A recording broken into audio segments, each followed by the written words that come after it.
Hi, it's Sarah Richardson here, President of the 229 Executive Development Community for This Week Health. I'm excited to share details about the upcoming SOAR conference happening September 18th through the 20th, 2024 in Midtown Atlanta. SOAR is your opportunity to elevate your career in healthcare IT. Join us for dynamic sessions, interactive workshops, and keynotes from trailblazing women in the industry. This event offers actionable strategies and fosters genuine connections. Whether you're a health system employee or a vendor partner, SOAR provides unique networking and growth opportunities. Sponsorship packages are available, offering visibility and engagement with industry leaders. Don't miss out. Register today at bluebirdleaders.org/2024 SOAR Atlanta. Let's empower the next generation of women leaders in healthcare technology together. See you in Atlanta. Today in health, it's Friday, and on Fridays, I like to riff on things that I'm talking to people about or I'm hearing. And today, I'm going to talk about dealing with imposter syndrome as a health IT leader. We've all had it, we've all gone through it, and want to talk about it a little bit today. My name is Bill Russell. I'm a former CIO for a 16-hospital system and creator of This Week Health, a set of channels and events dedicated to transform healthcare one connection at a time. We want to thank our show sponsors who are investing in developing the next generation of health leaders, notable ServiceNow, Enterprise Health, Parlance, Certify Health, and Panda Health. Check them out at thisweekhealth.com/today. All right, let's see. Oh, June is Lemonade Days. Love to have you participate. We're raising money with Alex's Lemonade Stand to combat childhood cancer and support families with facing pediatric cancer. We're going to be matching between now and the end of June, which is almost over, up to $10,000 of everything you give. So if you can hit our website, thisweekhealth.com, top right-hand column, you're going to see a yellow ribbon. Go ahead and click on that to give today. If you give over $500, we will give you a yellow hat with our This Week Health logo, our 229 logo, and the Alex's Lemonade Stand Foundation logo. And if you wear that to industry meetups and other events that we do throughout the year, we will do something special for you. So love to have you be a part of that. And we want to thank you. We're already up over $24,000 on this, and it's really exciting. I think we're going to plow through the $30,000 number. And that's just a testament to the generosity of our community. If you want to check out who's given, when you click on that ribbon, scroll down to the bottom of the page, and you'll see notes from the people who have given, pictures from all the captains' campaigns that we've done. It's actually one of the more encouraging things I do at least once a month, just scroll through it and just marvel at the generosity of our community. And thank you again. All right, one last thing. Share this podcast with a friend or colleague. Use it as a foundation for daily or weekly discussions on the topics that are relevant to you in the industry. This is a form of mentoring. We want you to commit to mentoring. This would be a great topic to talk through with somebody that you're mentoring. Imposter syndrome. They can subscribe wherever you listen to podcasts. All right, let's talk about it. If you haven't dealt with imposter syndrome, you're probably not stretching yourself. You're probably not a high achiever. You're probably not stretching yourself. You're probably not putting yourself into situations where you can fail. And for you, I would say, stretch yourself a little bit. Put yourself in a position that you're not sure you can do. For the rest of us, I would say I have felt imposter syndrome many times. And sometimes it's a fleeting thought like, why am I in this room? I can't believe I'm in this room. Or when all these leaders are looking at me saying, hey, what should we do? And I'm like, oh my gosh, they're actually looking at me and asking me what we should do. This is a big deal. And I think when we have a major cybersecurity outage and everybody's looking at the CISO for the first time, and they're like, oh my gosh, board members are calling me, and wow, like this is me. I'm in there, and we can feel that. I could tell you when you do a career change, you go to a new company, sometimes you could feel like, am I going to be able to recreate what I did at the last company? Are they hiring somebody that, is this going to be the time I fail kind of thing? These kinds of insecurities will pop out. I'll tell you, when I started doing the podcast and other things that we do at This Week Health, it was a complete career change for me. And there are several times that I felt like, what am I doing? Why am I behind this microphone? Who's going to download this podcast? And I tell the story and I laugh that 27 people downloaded the podcast, the very first podcast that I did. And I thought, what am I doing? And I know of that 27, I had to test it on many platforms. I think I was 10 of those because I had to test it on so many different platforms to make sure it worked. And I think my mom was 5. So maybe 12 people total downloaded that first episode. Now, since then, it's been downloaded hundreds and hundreds of times, if not thousands of times, because that first episode has been out there for a long time. And if you get a chance to go back and listen to it, you can hear my crappy first draft, which we've talked about in the past. But let's talk about imposter syndrome. The first thing I would say is it's normal. It's normal from time to feel like I don't have, like, how did I get here? And am I the right person for this? And you have to acknowledge that. It's okay to have that feeling. In most cases, it doesn't actually reflect your abilities. You got to that position for a reason. You were hired for a reason. People saw your abilities to do things for a reason. And sometimes it's good to just reflect back on your achievements at that point and say, okay, I've done this, therefore I can probably do this. And to just remind yourself that you can figure things out. You've been put into positions where you didn't know how to do things before and you were able to overcome. So I think the first thing I would say to people is acknowledge that it's normal to feel it from time to time. And when you do feel it, remind yourself that you are there for a reason. People believe in you, and that you, and it's not like a false belief, because I'm going to go into that in a minute, but it's a belief that in your ability to overcome and to do things. I will say that there's times where you're in a room and they're asking you questions and you may feel like an imposter. And I would say in those, because you don't have the answer and that kind of stuff, and those things, for the love, please do not try to talk about stuff with utmost confidence about things you know nothing about. If I've learned nothing as a leader, it is at times where I don't know the answer, it is best to let people know I don't know the answer so that they can seek someone else who may know the answer. And that does not reflect negatively on you in most cases, unless it's into your core competency. If they say, hey, you know, something about IT that's squarely in your space, and you're like, oh, I don't know, then that's a wholly different problem. But if you're sitting, as we do as CIOs in healthcare all the time, we're sitting in these meetings and people are talking about dosing and that kind of stuff. Don't pretend, unless you're a physician who understands dosing, don't pretend. Hey, explain that to me. Help me to understand that better. I want to make sure that the IT system supports you. Help me to recognize what that means. How accurate does that need to be? How important is that note?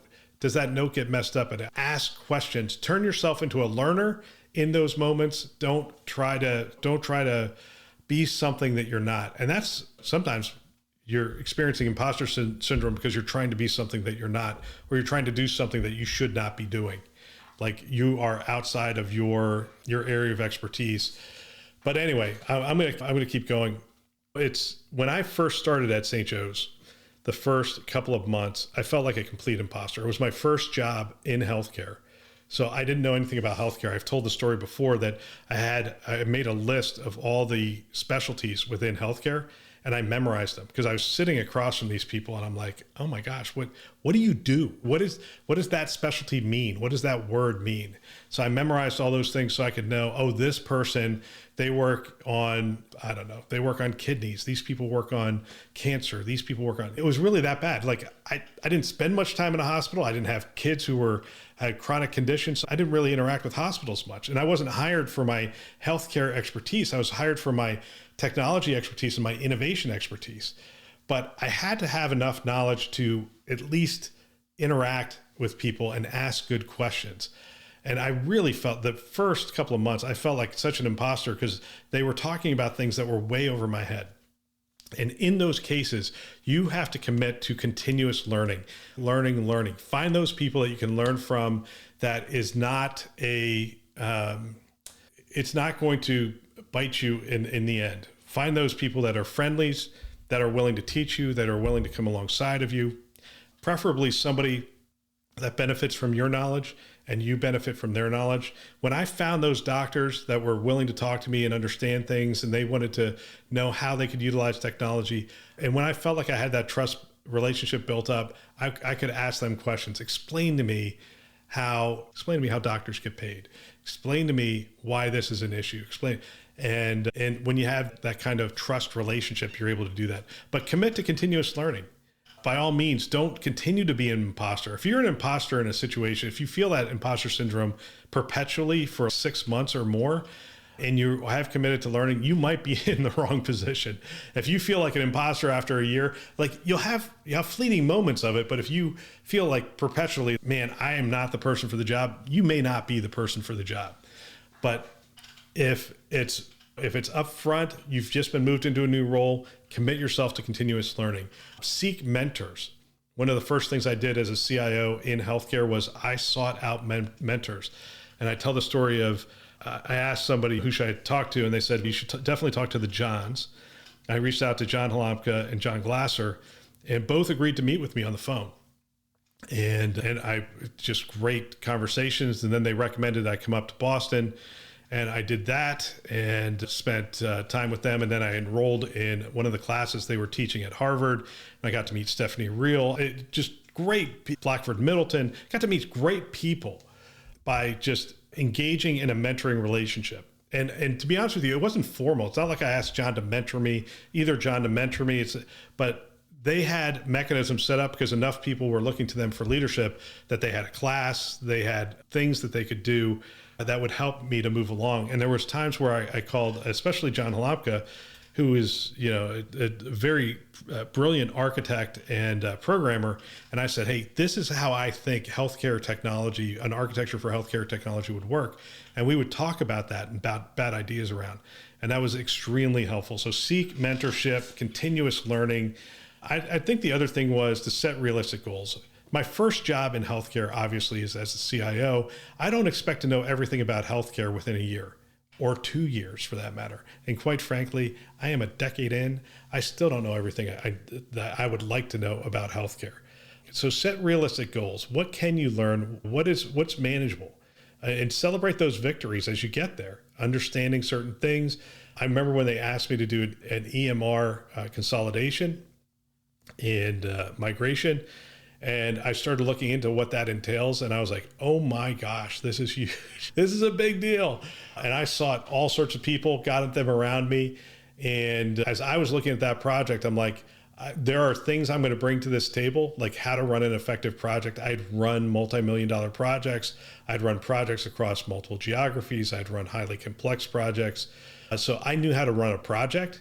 All those healthcare tasks, I brought in a ton of people to help me. Set realistic goals and cut yourself some slack on some of the things. The other thing is I would say embrace vulnerability.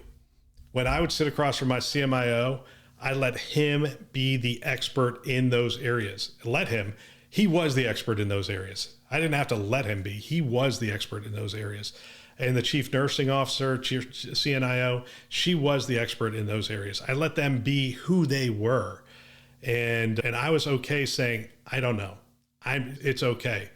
As long as you're doing the parts of the job that only you can do, and you're doing those well, and they're doing the parts of the job that only they can do, and they're doing them well, you're going to have a successful EMR implementation, which we did. So embrace your vulnerability. It helps you to build stronger relationships, and it helps to keep you from becoming isolated. One of the things that happens when you live in that imposter syndrome for too long is that you become a leader in isolation, and that is 2 steps away from death. You just are not going to make it as a leader once you start to isolate. Professional development is important. Identify those areas. I know Lee Milligan is the one that just cracks me up. He goes from being a CMIO, a physician, to a CMIO. He gets the CIO job, calls me up. I start coaching him. He then goes to all the Chime boot camps. He goes to the CIO one, he goes to the security one, and he went to the CMIO one. So he went to all 3 of the boot camps. He wanted to leave no stone unturned in terms of professional development. And for you, I would say that's important. That's one of the ways you get past imposter syndrome is to sit in the teaching of people who have been there and done that, and then realize what you do know and what you don't know, and learn some of those things. I'm trying to think if there's anything else that I would say. Yeah, probably 2 things here. One is cut down on the comparisons. Stop comparing yourself to another CIO or another leader. You are unique. You are distinct as an individual, as a leader. You have a distinct set of experiences distinct background, distinct upbringing that you bring to those things. When you compare yourself to others, it is just a recipe for disaster. Be the best leader that you can be.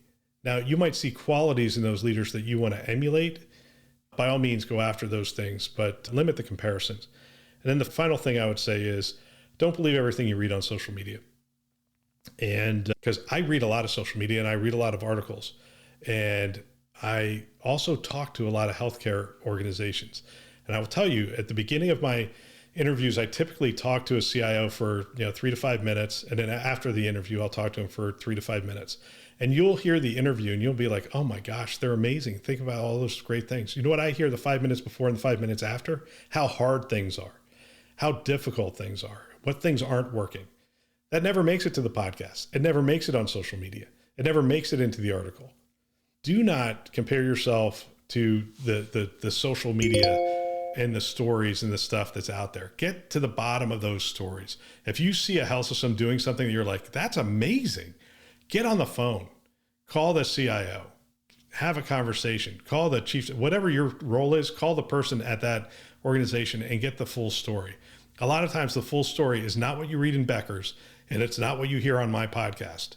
It is essentially other than that story.